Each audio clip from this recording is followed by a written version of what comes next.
Success campus, आपकी सफलता हमारा संकल्प। Good morning guys. हर दिन की तरह आज भी मैं करंट अफेयर्स के कुछ नए सवाल लेकर हाजिर हूँ, लेकिन आज मैं आप सभी से थोड़ी सी डिसअपॉइंटेड हूँ क्योंकि किसी एक ने भी कल के TYS का आंसर नहीं दिया। गलत ही सही, but I was expecting an answer from you all, but no one gave. Anyway, देखते हैं कल का TYS का आंसर क्या है। कल का TYS का क्वेश्चन था, लिबर्टी सेविंग्स अकाउंट प्रतिवर्ष कितने रुपए के अस्पताल नगद बीमा कवर करता है जो कोविड-19 के तहत किए गए अस्पताल के खर्चों को कवर करेगा। हमारा आंसर है 20,000 रुपये। चलिए बढ़ते हैं आज के सवालों की तरफ। देखते हैं पहला सवाल। International day of victims of enforced disappearances का दिवस किस तारीख को मनाया जाता है? International day of the victims of enforced disappearances is celebrated on which date? हमारे ऑप्शंस हैं 30 अगस्त, 31 अगस्त, 1 सितंबर, 29 अगस्त। हमारा आंसर है 30 अगस्त। संयुक्त राष्ट्र द्वारा हर साल 30 अगस्त को विश्व स्तर पर international day of the victims of enforced disappearances यानी ज़बरदस्ती गुम किए गए पीड़ितों का अंतर्राष्ट्रीय दिवस मनाया जाता है। यह दिन गिरफ्तारी, नज़रबंद और अपहरण की घटनाओं सहित दुनिया के विभिन्न क्षेत्रों में ज़बरदस्ती या बिना मर्जी के गायब किए जाने वाले लोगों के बारे में गंभीर चिंता व्यक्त करने के लिए मनाया जाता है। उपरोक्त सभी घटनाओं के परिणाम स्वरूप उत्पीड़न से संबंधित रिपोर्ट की संख्या बढ़ जाती है, जिनमें गायब होने वाले या जिनके परिवारों को उत्पीड़न, दुर्व्यवहार सहना पड़ा हो या जिन्हें धमकाया गया हो आदि से संबंधित है। संयुक्त राष्ट्र महासभा द्वारा 30 अगस्त को ज़बरदस्ती गुम किए गए पीड़ितों का अंतर्राष्ट्रीय दिवस के रूप में घोषित किया गया था और इसे पहली बार वर्ष 2011 में मनाया गया था। संयुक्त राष्ट्र के महासचिव हैं एंटोनियो गुटेरेस। अगला सवाल। हाल ही में श्री प्रणब मुखर्जी का निधन हो गया, वे पूर्व में क्या थे? Recently Shri Pranab Mukherjee has passed away. He was the former. हमारे ऑप्शंस है भारत के राष्ट्रपति, भारत के प्रधानमंत्री, RBI के गवर्नर, इनमें से कोई नहीं। हमारा आंसर है भारत के राष्ट्रपति। देश के पूर्व लोकप्रिय राष्ट्रपति भारत रत्न श्री प्रणब मुखर्जी का निधन हो गया है। श्री प्रणब मुखर्जी पिछले कुछ समय से काफ़ी बीमार चल रहे थे। हाल ही में उनका मस्तिष्क का ऑपरेशन हुआ था। इसके अलावा उनके फेफड़ों में भी संक्रमण हो गया था। वे 84 वर्ष के थे। उनके निधन पर राष्ट्रपति श्री रामनाथ कोविंद, प्रधानमंत्री नरेंद्र मोदी, कांग्रेस नेता राहुल गांधी समेत देश के अन्य गणमान्य व्यक्तियों ने शोक प्रकट किया है। श्री प्रणब मुखर्जी देश के सबसे लोकप्रिय राष्ट्रपतियों में से एक थे। वे 7 बार संसद रहे। उन्होंने 3 प्रधानमंत्रियों के कार्यकाल में मंत्री के रूप में कार्य किया। वे अपने कार्यकाल में कांग्रेस के सबसे लोकप्रिय नेताओं में से एक थे। उन्होंने विदेश मंत्री, रक्षा मंत्री, वाणिज्य व उद्योग मंत्री तथा वित्त मंत्री के रूप में इस देश को अपनी सेवाएं दी। आइए जानते हैं प्रणब मुखर्जी के बारे में। श्री प्रणब मुखर्जी का जन्म 11 दिसंबर 1935 को पश्चिम बंगाल में हुआ था। वे भारतीय राष्ट्रीय कांग्रेस से जुड़े हुए थे। अपने जीवन काल में उन्होंने अनेकों प्रतिष्ठित पदों पर कार्य किया। उन्होंने 25 जुलाई 2012 से लेकर 25 जुलाई 2017 तक भारत के 13वें राष्ट्रपति के रूप में कार्य किया। उन्हें 2008 में पद्म विभूषण से सम्मानित किया गया था। इसके बाद 2019 में उन्हें भारत रत्न से सम्मानित किया गया। अगला सवाल। किस राज्य सरकार ने मेजर ध्यानचंद विजयपथ योजना शुरू की? Which state government has launched major Dhyan Chand Vijaypath योजना? हमारे ऑप्शंस हैं उत्तर प्रदेश, आंध्र प्रदेश, बिहार, महाराष्ट्र। हमारा आंसर है उत्तर प्रदेश। उत्तर प्रदेश सरकार द्वारा शुरू मेजर ध्यानचंद विजय पथ योजना की शुरुआत हो गई है। इस योजना के तहत उत्तर प्रदेश राज्य के 19 अंतर्राष्ट्रीय खिलाड़ियों के घरों तक पक्की सड़क बनाई जाएगी। इस योजना से लाभान्वित होने वाले 19 अंतर्राष्ट्रीय खिलाड़ियों हैं भारतीय तेज गेंदबाज भुवनेश्वर कुमार, पूर्व तेज गेंदबाज प्रवीण कुमार, पीयूष चावला और मोहम्मद कैफ। शुरुआत में लाभार्थियों की सूची में 19 खिलाड़ियों को शामिल किया गया है और आने वाले समय में इसमें और अधिक खिलाड़ियों को इस योजना में जोड़ा जाएगा। उत्तर प्रदेश के मुख्यमंत्री हैं योगी आदित्यनाथ और राज्यपाल है आनंदीबेन पटेल। अगला सवाल, in house mobile app pensioners corner किसने बनाया है? Who has made an in house mobile app pensioners corner? हमारे ऑप्शंस है DRDO, CRPF, CISF, BSF। हमारा आंसर है CISF। केंद्रीय औद्योगिक सुरक्षा बल या सेंट्रल इंडस्ट्रियल सिक्योरिटी फोर्स यानी कि CISF ने अपने कर्मियों के लिए पेंशनर्स कॉर्नर मोबाइल ऐप विकसित किया है। इस मोबाइल ऐप को CISF द्वारा पेंशन भोगियों तक पहुंचने और उन्हें वन स्टॉप सॉल्यूशन के रूप में डिजिटल प्लेटफॉर्म पर लाने के लिए तैयार किया गया है। मोबाइल ऐप पेंशनर्स कॉर्नर के जरिए CISF देश के लिए अपना जीवन समर्पित करने वाले पूर्व सेना कर्मियों के आत्मसम्मान को बढ़ाने के लिए उन तक पहुंच बनाएगा। इस मोबाइल ऐप से इनबिल्ट शिकायत निवारण सुविधा शामिल है और साथ ही इसमें सभी महत्वपूर्ण परिपत्र जैसे नौकरी के अवसर और पेंशन भोगियों से संबंधित लाभों के बारे में जानकारी शामिल होगी। CISF के महानिदेशक हैं राजेश रंजन। अगला सवाल, कौन सा राज्य भारत का पहला अंतर्राष्ट्रीय महिला व्यापार केंद्र यानी कि IWTC स्थापित करेगा?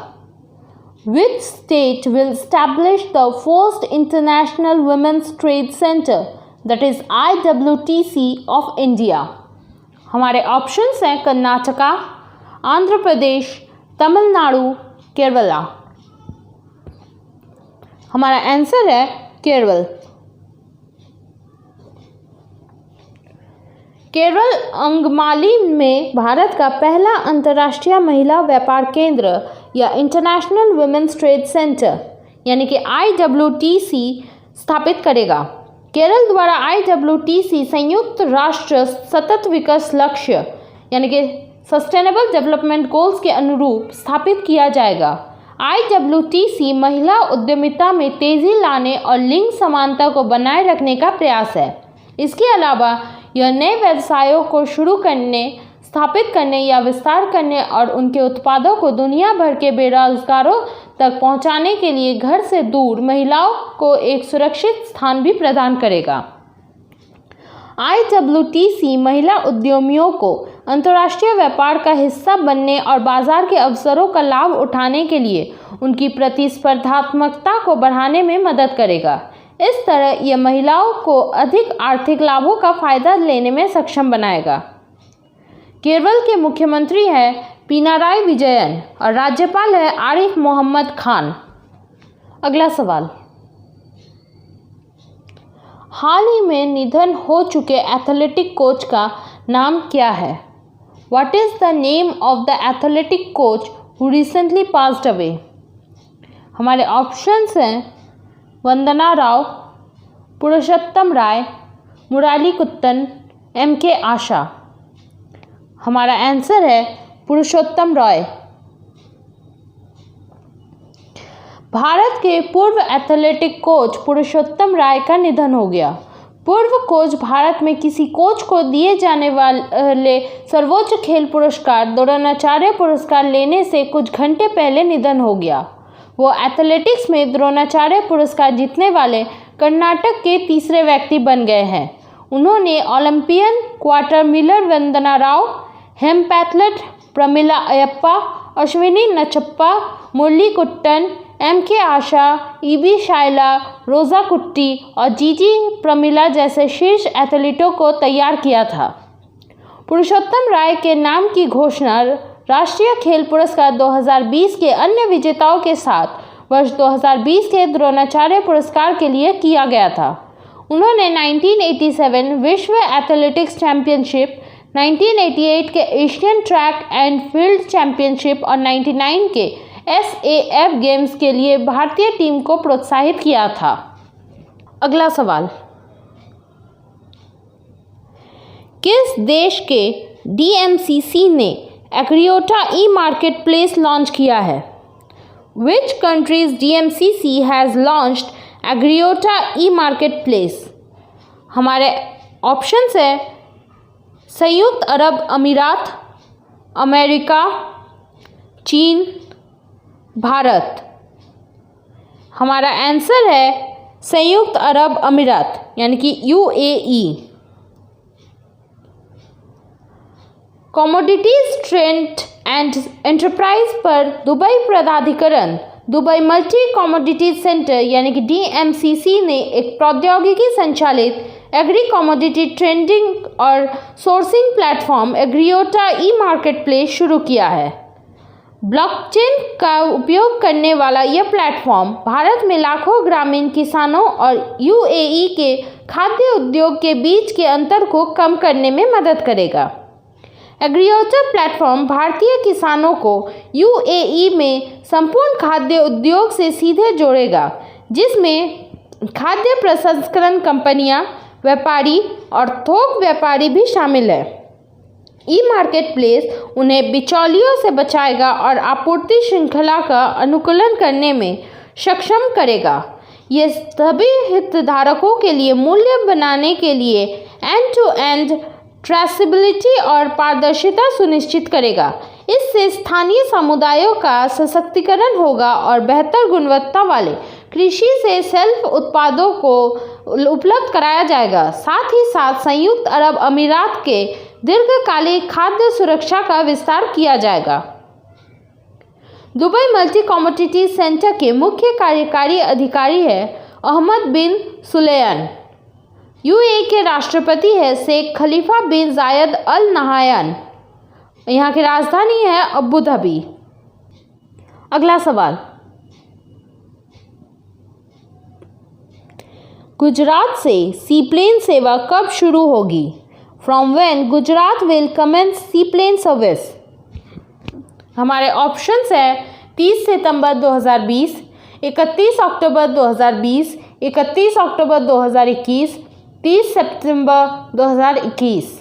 हमारा आंसर है 31 अक्टूबर 2020। पहली बार भारत में सीप्लेन सेवा 31 अक्टूबर 2020 से शुरू की जाएगी। सीप्लेन सेवा अहमदाबाद के साबरमती रिवर फ्रंट से गुजरात में केवडिया के स्टैचू ऑफ यूनिटी तक निर्बाध और किफ़ायती हवाई यात्रा प्रदान करेगी। सरदार वल्लभ भाई पटेल की जयंती पर शुरू की जाने वाली सीप्लेन सेवा का संचालन स्पाइसजेट एयरलाइंस करेगा। गुजरात सरकार ने राज्य में सीप्लेन सेवा शुरू करने के लिए केंद्रीय नागरिक उड्डयन मंत्रालय और भारतीय विमानपत्तन प्राधिकरण के साथ एक त्रिपक्षीय समझौते पर हस्ताक्षर किए हैं। गुजरात के मुख्यमंत्री है विजय भाई आर रूपानी और राज्यपाल है आचार्य देवव्रत। नागरिक उड्डयन राज्य मंत्री है हरदीप सिंह पुरी। अगला सवाल, कौन सा देश FIDE ऑनलाइन शतरंज ओलंपियाड के संयुक्त विजेता बन गए हैं? Which countries have become the joint winners of FIDE online chess olympiad? हमारे ऑप्शंस हैं भारत और जापान, रशिया और संयुक्त राज्य अमेरिका, भारत और संयुक्त राज्य अमेरिका, भारत और रशिया। हमारा आंसर है भारत और रशिया। भारत और रशिया FIDE ऑनलाइन शतरंज ओलंपियाड के संयुक्त विजेता बन गए हैं। विश्व शतरंज शासी निकाय FIDE ने दोनों फाइनलिस्ट को संयुक्त विजेता के रूप में घोषित किया, क्योंकि दूसरे मैच में कम से कम 2 गेम इंटरनेट कनेक्टिविटी के इशू से प्रभावित हो गए थे। कोरोना वायरस महामारी के कारण पहली बार FIDE ऑनलाइन शतरंज ओलंपियाड आयोजित किया गया था। शतरंज में यह सबसे बड़ी टीम चैंपियनशिप है क्योंकि ऑनलाइन टूर्नामेंट में लगभग 163 देशों ने हिस्सा लिया था। आइए जानते हैं भारत से कौन कौन शामिल थे। विदित गुजराती जो कैप्टन थे, विश्वनाथन आनंद, पेंडियाला हरिकृष्ण, कोनेरू हम्पी, द्रोणवल्ली हरिका, R वैशाली, भक्ति कुलकर्णी, निहाल सरीन, R प्रज्ञानंद, अरविंद चिदम्बरम, R वैशाली, दिव्या देशमुख और विनीतिका अग्रवाल। अब बढ़ते हैं झारखंड करंट अफेयर्स की तरफ। यात्रियों की सुविधा के लिए डिस्पोजेबल लिनेन बूथ की सुविधा झारखंड राज्य के किस स्टेशन पर शुरू की गई है? हमारे ऑप्शंस हैं Ranchi railway station, Dhanbad railway station, Tatanagar railway station, Gomo railway station. हमारा आंसर है Ranchi railway station. Ranchi station में यात्रियों की सुविधा के लिए डिस्पोजेबल लिनन बूथ की सुविधा उपलब्ध कराई गई है। इससे यात्री कंबल, तकिया, चादर, सैनिटाइजर, मास्क खरीद सकते हैं। कोविड-19 संक्रमण को ध्यान में रखकर रेल प्रशासन ने मात्र 250 या 150 रुपये में इसे उपलब्ध कराया है। अगला सवाल, सैनिक कल्याण बोर्ड की 14th राज्य प्रबंधन कमेटी में सैनिकों के बच्चों को 90% से अधिक अंक प्राप्त करने पर कितनी सहायता राशि प्रदान करने की घोषणा राज्यपाल द्वारा की गई है? हमारे ऑप्शंस हैं 25,000 रुपये, 21,000 रुपये, 51,000 रुपये, 20,000 रुपये। हमारा आंसर है 20,000 रुपये। राज्यपाल द्रौपदी मुर्मू ने सैनिक कल्याण बोर्ड की 14वीं राज्य प्रबंधन कमेटी की बैठक में उन्होंने घोषणा की कि 90% से अधिक अंक लाने वाले सैनिकों की संतानों को 20,000 रुपये और 85 से 90% तक अंक लाने वाले बच्चों को 15,000 रुपये प्रोत्साहन राशि देने का निर्देश सैनिक कल्याण बोर्ड को दिया है। साथ ही IIT और IIM की प्रवेश परीक्षा में सफलता प्राप्त करने वाले बच्चों को प्रोत्साहन राशि दी जाएगी। व्यावसायिक कोर्स के लिए भी सहायता राशि दी जाएगी, जिसमें बेसिक कंप्यूटर कोर्स की शिक्षा के लिए 15,000, सर्टिफिकेट डिप्लोमा कोर्स के लिए 30,000, ग्राफिक्स वेब डिज़ाइनिंग के लिए 50,000, फोटोग्राफी या वीडियोग्राफी सीखने के लिए 20,000 सहायता राशि की जाएगी। अगला सवाल, राजस्व एवं भूमि सुधार विभाग द्वारा किस पर लगाने वाले स्टैंप ड्यूटी की भुगतान ऑनलाइन होगी? हमारे ऑप्शंस है बैंकर्स, बीमा, किराया करार, ये सभी। हमारा आंसर है ये सभी। 1 साल से कम के लिए होने वाली किराया करार और शपथ पत्र पर लगने वाले स्टैंप ड्यूटी को भी ऑनलाइन भुगतान अब हो सकेगा। राजस्व एवं भूमि सुधार विभाग 31 अगस्त से यह सुविधा उपलब्ध कराएगी। यही विकल्प रजिस्ट्री ऑफिस से प्रमाणित प्रति निकालने वालों और बीमा कराने वालों को भी लाभ मिल सकेगा। बैंक से कर्ज लेने में भी इस विकल्प का लाभ उठा सकते हैं। अगला सवाल, राष्ट्रीय खेल दिवस के अवसर पर राष्ट्रपति ने झारखंड से किसे द्रोणाचार्य पुरस्कार से सम्मानित किया है? हमारे ऑप्शंस है विनय सिंह, धर्मेंद्र तिवारी, गणपत मंडल, राजा महतो।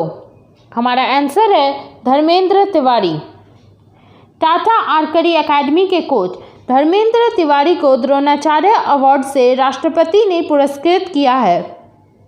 आइए देखते हैं द्रोणाचार्य अवार्ड क्या है।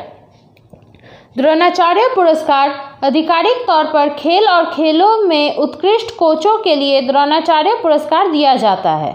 यह पुरस्कार भारत सरकार द्वारा प्रदान किया जाता है। इसकी शुरुआत वर्ष 1985 ईस्वी से हुई थी। इसमें कुल नगद इनाम 5 लाख रुपए दिए जाते हैं। यह पुरस्कार ओलंपिक खेलों, पैरालंपिक खेलों, एशियाई खेलों, राष्ट्रमंडल खेलों, विश्व चैंपियनशिप और विश्व कप और क्रिकेट स्वदेशी खेलों और जैसे में शामिल को दिया जाता है। आज का आखिरी सवाल, खेलो इंडिया योजना के तहत वन स्टेट वन गेम के अंतर्गत झारखंड राज्य को किस खेल को निखारने की जिम्मेवारी मिली है? हमारे ऑप्शंस हैं खो खो, तीरंदाजी, क्रिकेट, हॉकी। हमारा आंसर है तीरंदाजी। केंद्र सरकार की ओर से सभी राज्यों के लिए खेलो इंडिया योजना के तहत वन स्टेट वन गेम में किसी एक खेल का संचालन किया जाना है। इसके तहत झारखंड को तीरंदाजी खेल को आगे बढ़ाने की जिम्मेवारी में सौंपी गई है। इसके संचालन राज्य सरकार का खेल निदेशालय करेगा। निदेशालय ने इसके लिए दुमका स्थित तीरंदाजी सेंटर को चिन्हित किया है। इसके बाद इसे खेलो इंडिया सेंटर बनाया जाएगा। इस सेंटर में देश भर के खिलाड़ी भाग लेंगे एवं प्रशिक्षण प्राप्त करेंगे। आज का TYS question, name the first marine ambulance launched by the Kerala government. आपके ऑप्शंस है सागर ध्वनि, प्रतीक्षा, शालीमार, प्रत्यक्षा। इसका आंसर आप मुझे कमेंट सेक्शन में दे सकते हैं। गाइस, अगर आपको सही आंसर नहीं भी पता है फिर भी मैं रिक्वेस्ट करती हूँ, प्लीज़ आप आंसर दीजिए। Giving answer is more important than giving the right answer. सही गलत देखना ज़रूरी नहीं होता है, लेकिन आंसर देना बहुत ज़रूरी है। ओके, तो आज का करंट अफेयर्स का सिलसिला यहीं ख़त्म करते हैं और कल फिर मिलते हैं कुछ नए सवालों के साथ। करंट अफेयर्स के PDF फाइल आपको हमारे वेबसाइट और टेलीग्राम चैनल पर मिल जाएंगे, जिसके लिंक नीचे डिस्क्रिप्शन में दिए गए हैं। Bye bye, take care and have a nice day.